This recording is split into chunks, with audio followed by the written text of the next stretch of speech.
ఫిలిప్పీయులకు రాసిన పత్రిక 3వ అధ్యాయము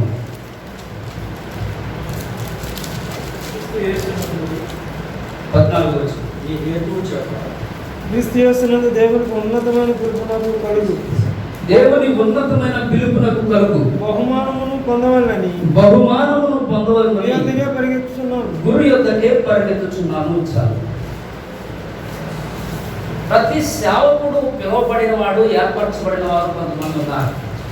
పిలువబడిన వారు ఉన్నారు, ఏర్పరచబడిన వారు ఉన్నారు, స్వార్థికులు ఉన్నారు, పరిచారకులు ఉన్నారు. అయితే ఎవరు ఏ పిలుపునకు పిలువబడ్డారో ఆ పిలుపునకు తగిన బహుమానాన్ని పొందాలనేటువంటి గురి ప్రతి వానికి కూడా ఉండాలి. ఈ మాటలో మనం చూస్తే 2 మాటలు మనకు కనబడతాయి. Most important in this world the 2 words. ఏమిటి ఆ మాటలు అని అంటే గురి అండ్ బహుమానం, గోల్ అండ్ గిఫ్ట్. గురి కావాలి, గురిని ఛేదించిన వాడు బహుమానాన్ని పొందుకుంటాడు. ఓ పరుగు పందెంలో ఉన్నటువంటి వాడు పరుగు పందెంలో ప్రారంభం నుంచి వాడు ప్రయత్నం చేస్తేనే ముగింపులో వాడు జయాన్ని పొందుకుంటేనే వాడికి ఏమొస్తుంది? బహుమతి వస్తుంది. నేను కాదు మధ్యలో జాయిన్ అవుతానంటే అది రూల్స్కు విరుద్ధం, అది వ్యతిరేకమైనటువంటి స్వభావం అవుతుంది. ఈరోజు మనం దేనికోసం పిలువబడ్డాం? పరిచర్య కొరకు పిలువబడ్డాం, సేవ చేయడానికి పిలువబడ్డాం, అనేక ఆత్మలను రక్షించడానికి పిలువబడ్డాం. ఈ రక్షించేటువంటి ఆత్మలను రక్షించేటువంటి ఈ క్రమంలో పిలువబడిన పిలుపు మర్చిపోయి మనుషులు దేవుని సేవకులు ఎలా అవుతున్నారు అంటే వారి యొక్క సొంత ఆలోచనకు ప్రాధాన్యతనిచ్చే ప్రయత్నాలు చేసేటువంటి సందర్భాన్ని మనం అనేక మంది సేవకుల మధ్యలో మనం చూస్తున్నాం. ఎలా ప్రయత్నం చేస్తున్నారు అని అంటే వారు ప్రారంభించిన పరిచర్య ముందు కన్నీటితో ప్రారంభమవుతుంది. కన్నీటితో ప్రారంభమైన పరిచర్యలో ఆత్మల కొరకు రాత్రింబగళ్ళు కన్నీరు కాచి ఏడ్చి ఉపవాసాలుండి ప్రార్థన చేసి సంఘాలను కట్టే ఈ పరిచర్య ప్రారంభించి పరిచర్య పునాది కన్నీటి మీద ప్రారంభమవుతుంది. కానీ గడిచే దినాలు గడిచే కొద్ది ఏమవుతుందంటే ఈ పరిచర్య విస్తరించుట కొరకు దారులు తప్పి ప్రయత్నాలు చేసే పరిస్థితులు ఏర్పడుతున్నాయి. ఏ దారి తప్పుతున్నారు అంటే నీకున్న గోల్, నీకున్న గురి ఏమిటంటే ఆత్మలను రక్షించేటువంటి గురి నీకున్నప్పుడు ఈ ఆత్మలను రక్షించే ఈ గురిలో నుండి మనుషులు దేవుని సేవకులు దారి తప్పిపోయి ఆల్రెడీ ఎక్కడైతే రక్షించబడుతున్నారో ఆ ఆత్మలను గుంపులో చేర్చుకునే పరిస్థితులకు వచ్చేసారు. హల్లెలూయా, హల్లెలూయా. ఆ ఆత్మలను రక్షించేటువంటి ఆత్మలను విడిచిపెట్టి రక్షించబడినటువంటి ఆత్మలను దారిలోకి చేర్చుకునే ప్రయత్నానికి చేస్తున్నారు. కానీ కొత్త ఆత్మను రక్షించే ప్రయత్నం ఈ మధ్య కాలంలో ఆఫ్టర్ కరోనా ఎంతమంది ప్రయత్నం చేశారు? కరోనాకు ముందు చాలా మంది సువార్తలు ప్రకటించో ఉపవాసాలుండో ఏదో ఒక రకంగా కనీసం సంవత్సరానికి ఒక 2-3 కొత్త వారు రక్షించే ప్రయత్నం చేశారు. కానీ కరోనా తర్వాత ఇలాంటి పరిస్థితులు ఎక్కడన్నా ఉన్నాయా? ఎందుకు లేవు అనంటే కరోనాలో ప్రజలు ఖాళీగా ఉండి ఏమి నేర్చుకున్నారంటే యూట్యూబ్ వాడటం నేర్చుకున్నారు. ఖాళీగా ఉండి ఏం నేర్చుకున్నారు? యూట్యూబ్ వాడటం నేర్చుకున్నారు. యూట్యూబ్ వాడటం నేర్చుకున్న తర్వాత యూట్యూబ్లో ఏం చూస్తున్నారు అంటే ఏం చూస్తున్నారు? క్రిస్టియానిటీకి ఎగెనిస్ట్ గా ఏం వస్తున్నాయి, క్రిస్టియానిటీలో సేవకులు ఎలా ఉన్నారు, క్రిస్టియానిటీలో పరిచయం ఎలా జరుగుతుంది, ఒకరి మీద ఒకరు ఎలా విమర్శలు చేస్తున్నారు, ఒకరి మీద ఒకరు ఎలా గొడవకు సిద్ధంగా ఉన్నారు. ఇవి నేర్చుకున్నారు విశ్వాసులు కూడా. ఇవి నేర్చుకొని ఇందడ మన అయ్యగారు చెప్పారు కదా, ఒక ఆవిడ వచ్చింది మీరే కొట్టు చేస్తున్నారు, మేమెందుకు ఇంకా మానేసిందన్నారు సరే. అలాంటి పరిస్థితి ఈనాడు విశ్వాసం కోల్పోయే పరిస్థితి ఉంది. కానీ కొత్త వారు రక్షించే పరిస్థితి సేవకుల హృదయంలో లేదు. ఈ మధ్యకాలం చాలా మంది ఏమంటారు తెలుసా? కొత్త వాళ్ళు రాకపోతున్నారు కానీ ఉన్న వాళ్ళన్నా కాపాడుకునే ప్రయత్నం చేయాలి అనేటువంటి పరిస్థితులు వచ్చాయి. అందుకే దేవుని వాక్యం ఏం చెప్తుందంటే ప్రతి వారికి గురి కావాలి. ఈ గురి ఏమై ఉండాలంటే అనేక ఆత్మలను రక్షించేదై ఉండాలి, అనేక మందికి స్వార్థను ప్రకటించేదై ఉండాలి, అనేక మందికి వ్యాధులలో బాధలలో కష్టాల్లో నష్టాల్లో ఉన్నప్పుడు వారి కొరకు ఉపవాసాలతోనో లేక వారి కొరకు సమయాన్ని వెచ్చించి ప్రార్థన చేసే యోగ్యులమై ఉండాలి సేవకులుగా. కానీ ఈ పరిస్థితి చాలా మందిలో లేదు.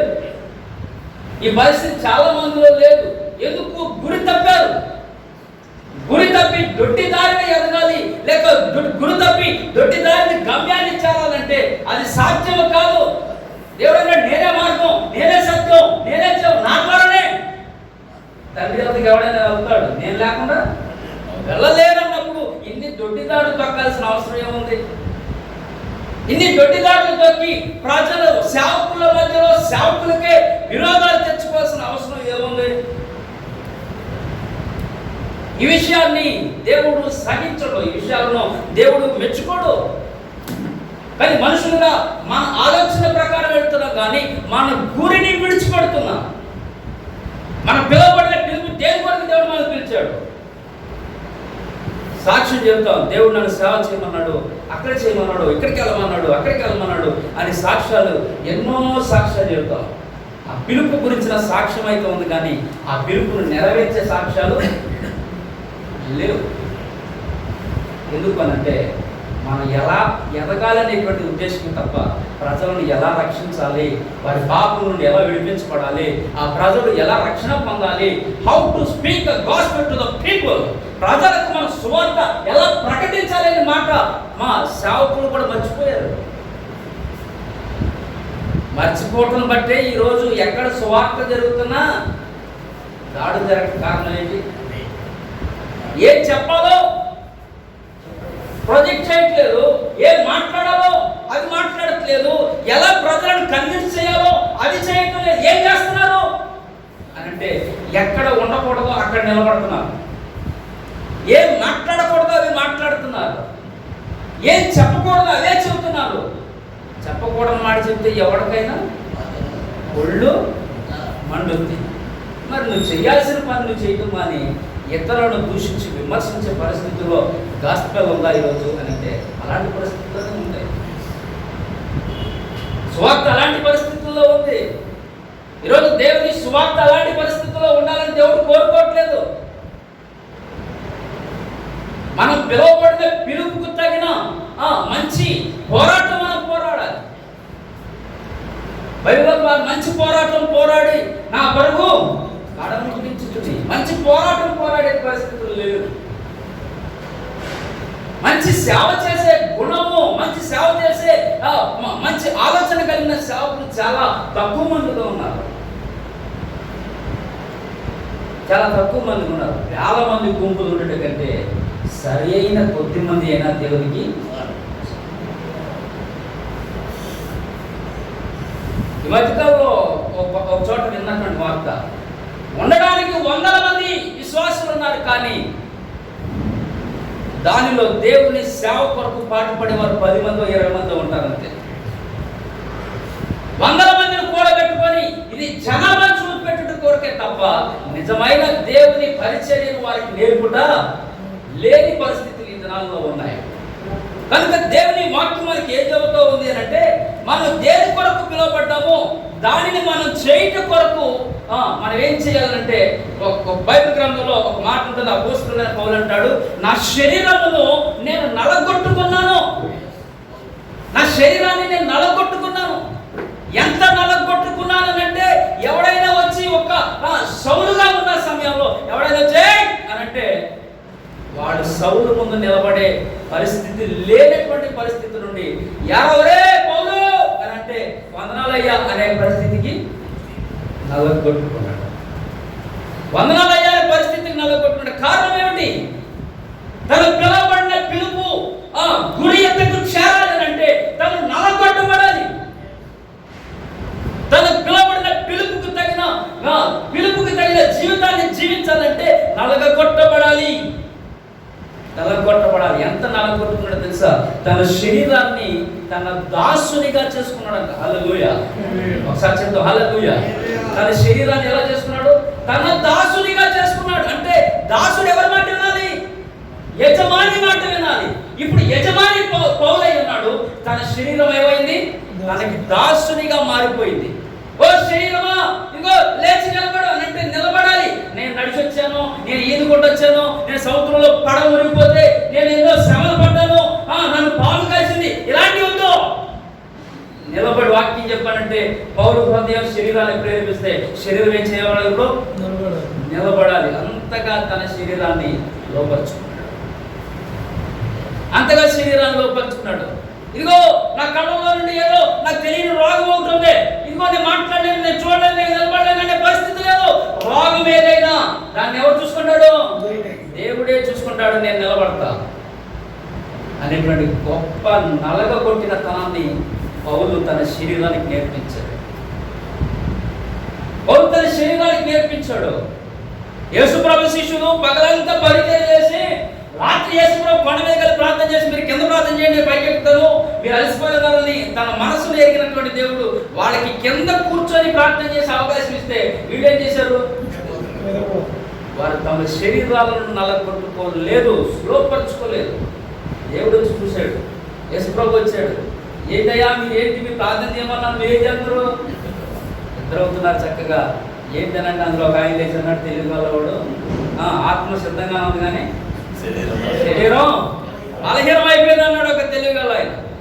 ఈరోజు పరిస్థితులు ఇలాగా ఉన్నాయి. ఆత్మ సిద్ధమే కానీ ప్రార్థనకి వెళ్ళడానికి, వాక్యాలు చెప్పడానికి, లేదంటే సేవకుల మీటింగ్కి వెళ్ళడానికి వానలు వస్తున్నాయి, వరదలు వస్తున్నాయి. ఎండ ఎక్కువగా రాలేము, వాన ఎక్కువగా రాలేము, చలి ఎక్కువగా రాలేదు. ఈ మూడు ఎవరిచ్చారు? ఈ మూడు ఎవరిచ్చారు? దేవుడే ఇచ్చాడు. చలిని శీతాకాలాన్ని దేవుడే ఇచ్చాడు, వేసవి కాలాన్ని దేవుడే ఇచ్చాడు, వర్షాకాలాన్ని దేవుడే ఇచ్చాడు. దేవుడు ఇచ్చిన దానిని మనం ఏం చేస్తున్నాం? ఆదాముతో దేవుడు అన్నాడు, మీరు ప్రకృతిని సమస్తాన్ని లోపరుచుకుని మనం ఏం చేస్తున్నాం? దానికి లోపడిపోతున్నాం. ఓ వర్షమా మా కళ్ళలోకి నీళ్ళు వచ్చి నేను రాలేను. ఓ చలి దారి ఎందుకు కనబట్టలేదు, నేను రాలేను. ఓ వేసవి కాలమా ఎండ బాగా మండుతుంది, రోడ్డు మీద గుడ్డు పొడిస్తే ఆమ్లెట్ అయిపోయింది, ఎండ వచ్చింది, నేను రాలేదు. ఇప్పుడు ఎవరెవరికి లోపడుతున్నారు? దేవుడేమో మీరు ప్రకృతి అందరినీ లోపరుచుకుని అన్నాడు. మనుషులు ఏమవుతున్నారు అంటే లోపరుచుకునే విశ్వాసులు ఉన్నారు, కానీ సేవకులు 90% సేవకులు ప్రకృతికే లోపడుతున్నారు. ఎండకి రాలేదు, వానకి రాలేదు, చలికి అనారోగ్య పరిస్థితి అయితే కాదని లేదు, కానీ వెళ్ళగలిగిన పరిస్థితి ఉన్నా కూడా రాలేని పరిస్థితుల్లో ఈనాటి సేవకులు కనబడుతున్నారు.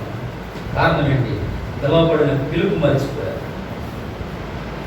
మొదటి విశ్వాసులే మొదటిగా పిలువబడిన మొదటిలో ప్రారంభంలో ఎలా ఉంటారు తెలుసా? అది ఎండ అయినా సరే, అది వానైనా సరే, అది వరదైనా అయినా సరే మేము వెళ్ళాలి అని అంటారు. కొద్ది కాలం గడిచే కొద్ది ఎండ అవుతుంది, వాన అవుతుంది, బాగా మంచు పట్టేసింది, చలి ఎక్కువగా ఉంది. ఇలాంటి కారణాలు వెతుక్కునే పరిస్థితిని నేర్చుకోకూడదనేటువంటి విషయాన్ని నేను జ్ఞాపకం చేస్తున్నాను. ఎందుకంటే మనం ఒక ఉన్నతమైన పిలుపు కొరకు పిలువబడ్డాం. ఎవరి చేత పిలువబడ్డాం? మనుషుల చేత పిలువబడలేదు, దేవుని చేత మనం పిలువబడ్డాం. దేవుని చేత పిలువబడిన మనము ఎలా ఉండాలి? ఒక సాధనం వలె, ఒక వెపన్ వలె, ఒక ఆయుధం వలె పనిచేయాలి. ఆయుధం వలె పనిచేయాలి. మనం తయారు చేసిన ఒక వస్తువు ఉందనుకోండి, కత్తిని మనం తయారు చేసాం. ఆ కత్తిని తయారు చేసి మనం ఎలా వాడతాం? దాన్ని ఎలా వాడతాం? ఆ కత్తికి నోరుంటే చాలరా బాబోయ్ కద్దు అనేంతగా దాన్ని వాడటం. వడ్డలతో నరకాల్సిన చెట్టు కూడా కత్తితోనే నరుకుతాం. ఎందుకని? దాని మీద మనం ప్రయోగం చేస్తున్నాం, అది మనం తయారు చేసాం, దాన్ని మనం వాడాలి. ఎలా వాడితే అది మనకి లోబడుతుంది అనేది మనకి తెలియాలంటే వడ్డలతో నరకాల్సిన చెట్టును కూడా కత్తితో నరుకుతాం. ఎందుకంటే అది మన కోసం మనం తయారు చేసుకున్నాం. దాన్ని వాడటం మనం బాధ్యత, దాన్ని వాడటం మన బాధ్యత. ఇప్పుడు దేవుడు మనల్ని ఎందుకు పిలిచాడు? తన పరిచర్య కొరకు పిలిచాడు. తన యొక్క పరిచర్యలో వాడబట్టు కొరకు పిలిచాడు. వాడబట్ట కొరకు పిలువబడినటువంటి మనము వాడబడకుండా ఇంట్లో కూర్చుంటానంటే, వాడబడకుండా వాన వస్తుందనంటే, వాడబడకుండా ఈ వరదలు వస్తున్నాయనంటే, వాడబడకుండా ఎండ వస్తుందనంటే, వాడబడకుండా రోగాలు వస్తున్నాయి, వాడబడకుండా ఎన్నో మమ్మల్ని ఆటంకపరుస్తాయి. యేసుప్రభునే ఉపవాసం ఉన్నప్పుడే అపవాదే ఆటంకపరిచింది, శోధించింది. మనం ఎంత శోధన సహించువాడు ధన్యుడు. దాన్ని తగ్గించుకో, దాన్ని దుఃఖాలి. అపవాదిని మీ కాళ్ళ కింద చెత్తగా త్రొక్కండి అని దేవుడే చెప్పినప్పుడు మనం ఏం చేస్తాం? దాని పక్కలో పెట్టుకొని పడుకుంటున్నాం. అలాంటి పరిస్థితుల్లోకి వచ్చేసాం. మనం ఏ పిలుపు కొరకైతే పిలువబడ్డామో ఆ పిలుపుని నిర్లక్ష్యం చేయడానికి వీలు లేదు. ఏ పిలుపు కొరకైతే పిలువబడ్డామో ఆ పిలుపు నిర్లక్ష్యం చేయడానికి లేదు. పౌలు ఏం చేశాడు? తన శరీరాన్ని తన దాసునిగా ఏం చేశాడు? తన దాసునిగా చేసుకున్నాడు. తన శరీరాన్ని తను లోపరుచుకున్నాడు.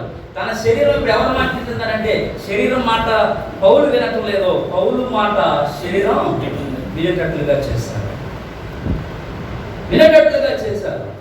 ఇంకా చెప్పాలంటే పౌలు తన బహుమానాన్ని పోగొట్టుకోవడానికి ఇష్టపడలేదు. ఎందుకు? గురి యొద్దకు చేరబడిన వాడికి ఏమవుతుంది?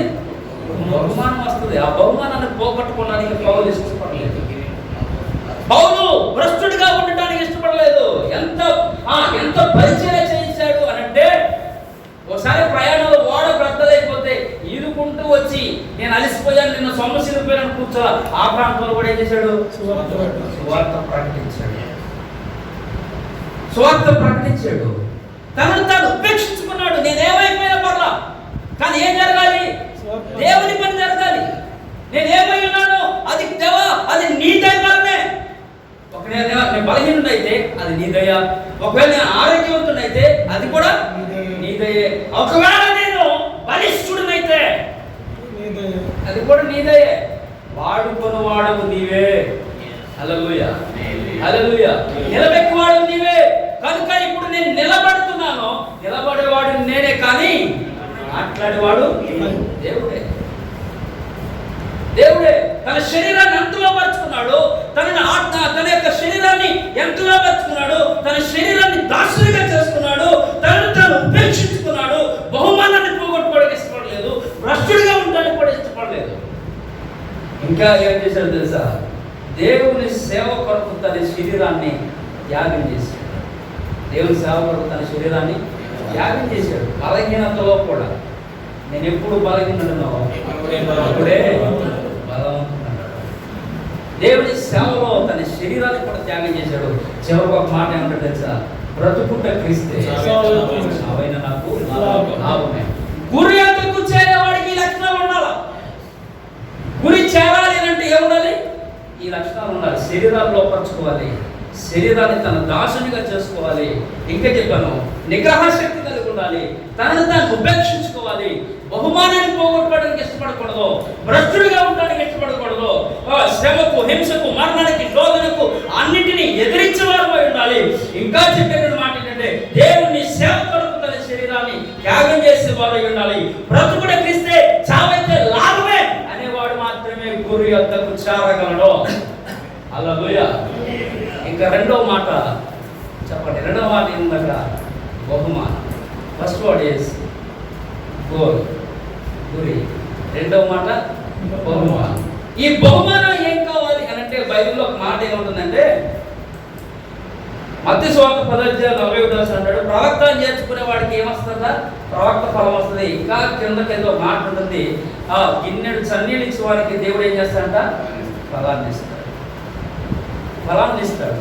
మనం చేసే పని మంచిదైతే దేవుడు మనకి మంచి ఫలితాన్ని. మనం ఏ పని చేస్తున్నాం? స్వార్థీకరణ చేస్తున్నాం, గాస్పెలిజం చేస్తున్నాం. దేవుని పని చేసేటువంటి ఈ తరుణంలో స్వార్థ కొరకు మనం ఎలా ఉండాలి అని అంటే ఒక గుర్రం వలె పరిగెత్తే వారై ఉండాలి. ఎలా ఉండాలి? గుర్రం ఏం చేస్తుంది? దానికి అలసట కానీ సొమ్మసిలుట కానీ ఉండదు. నువ్వు ఎంత దూరం తీసుకెళ్ళు. హల్లెలూయా, హల్లెలూయా. నువ్వు ఎంతసేపు చెప్పాలి అని వాళ్ళు నిర్ణయించుకునే కాలం నిర్ణయించబడి ఉండొచ్చు, కానీ ఒకవేళ దేవుడు నీకు అవకాశం ఇస్తే ఓ రాత్రంతా చెప్పగలిగే సామర్థ్యం కలిగిన సేవకులు ఉన్నారు. మా చిన్నప్పుడు సామర్లకోట ప్రభుదాస్ గారు కొత్తపల్లి మా ఊరు వచ్చారు. మా పెదనాన్న గారు వచ్చారు. రాత్రి ఆయనకు 10 గంటలకు సమయం ఇస్తే ప్రార్థన ముగింపోయేసరికి తెల్లవారు 5:30 అయింది. హల్లెలూయా, హల్లెలూయా. కూర్చున్నవాడు కూర్చున్నట్టే ఉన్నాడు, కానీ లేచి వెళ్ళిపోయిన వాళ్ళు లేరు. అలాంటి స్వార్థీకరణలో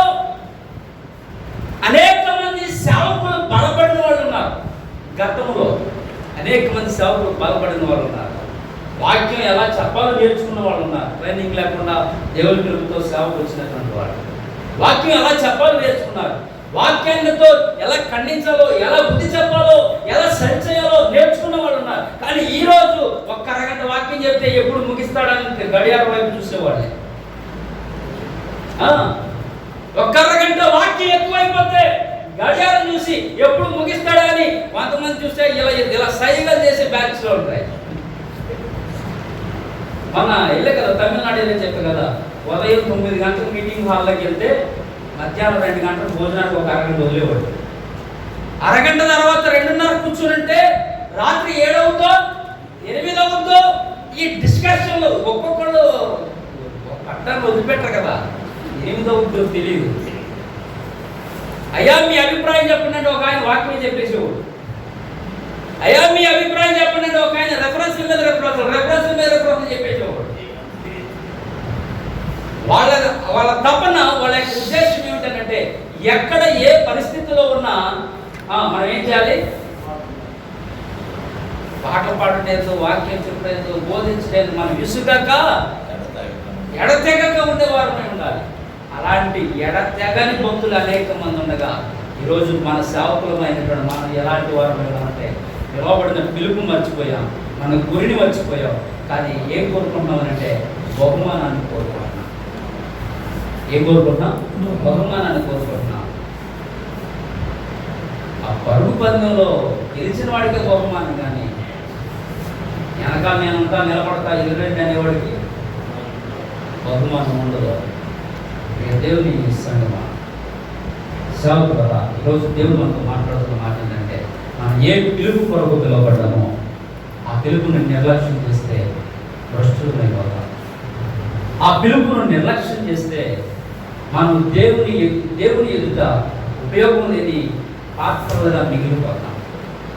అందుకని నిర్లక్ష్యం చేయడానికి వీలు లేదు. ఏ పిలుపు కొరకైతే పిలువబడ్డామో ఆ పిలుపును ప్రతి దినము జ్ఞాపకం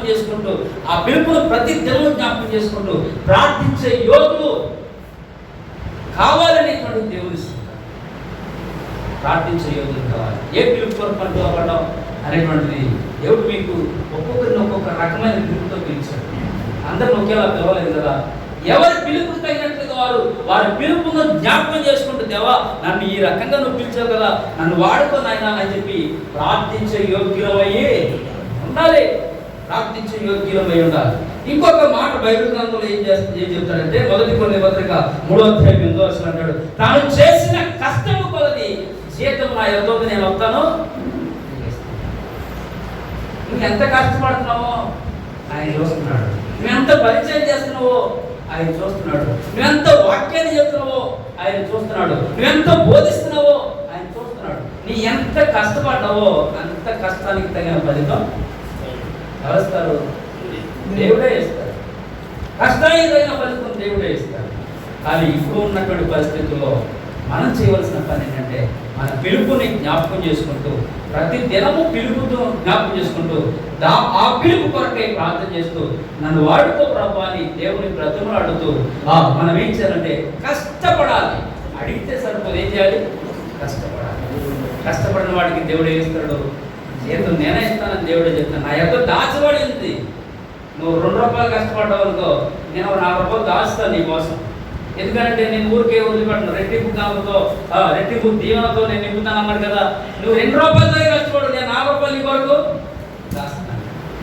ఏ సమయంలో ఇవ్వాలో అది నాకు తెలుసు. నువ్వు అడిగి నువ్వు నాకు ఇస్తావా అని శోధించనక్కర్లేదు. ఏ సమయంలో నీకు ఇవ్వాలో నాకు తెలుసు. ఆ సమయాన్ని దేవుడు నీకు కానీ చేయాల్సిందేంటి? కష్టపడాలి, పని చేయాలి, ప్రార్థన చేయాలి. ఒక మాట చెప్పి వాక్యాన్ని ముగిస్తాను.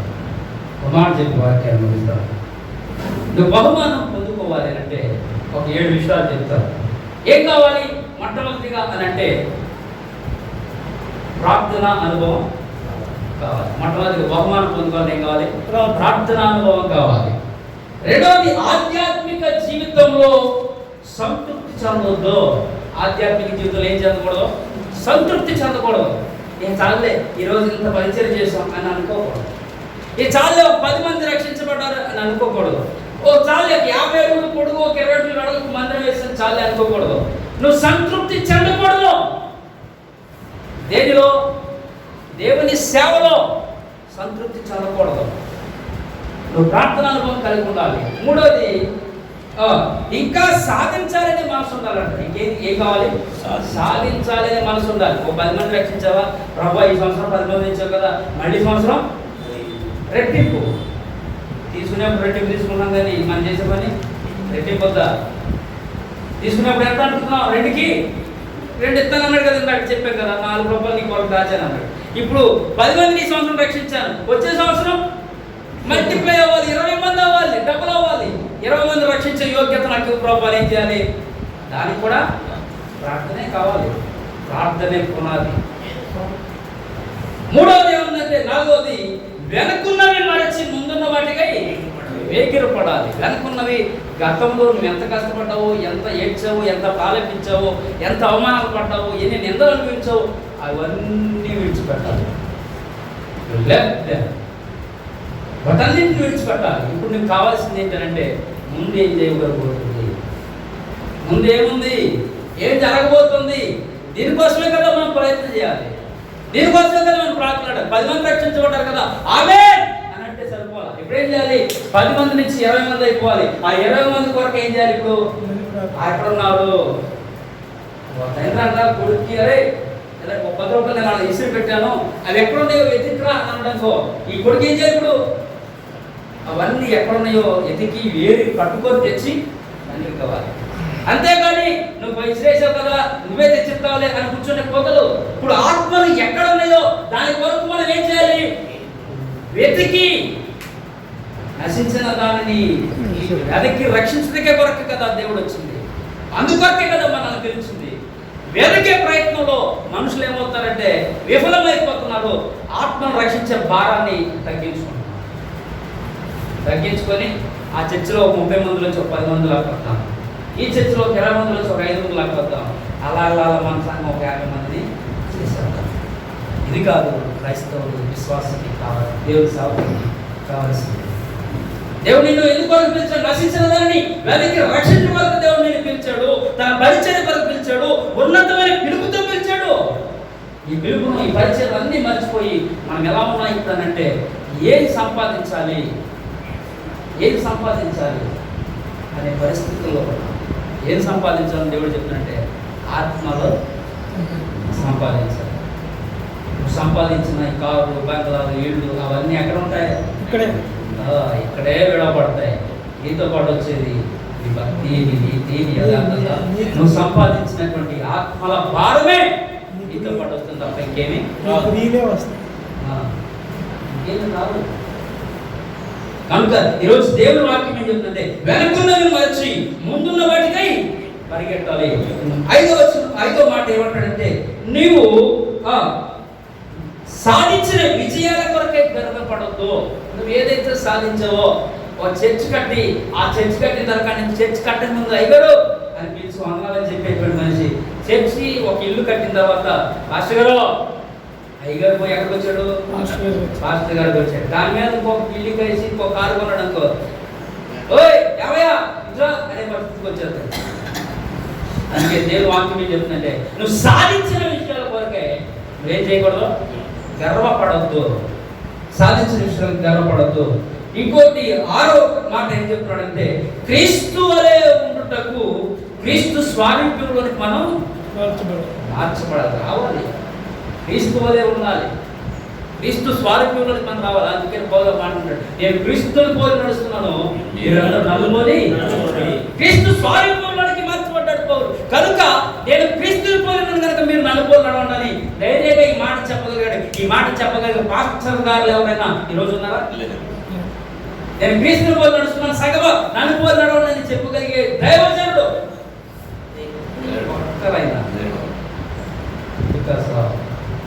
సాధించిన విషయాల కొరకే గర్వపడుతుంది. సాధించబడిన ఆత్మల కొరకు గర్వపడుతున్నాను. సంపాదించిన ఆస్తులను చూసి గర్వపడుతున్నాను. ఈరోజు దేవుని వాక్యం ఏం చెప్తుందంటే, ఇది కాదు ఏదో పట్టచ్చు. ఒక 7వ మాట, ఆత్మలకు పరుగులు క్రమశిక్షణ కలిగి ఉండాలి.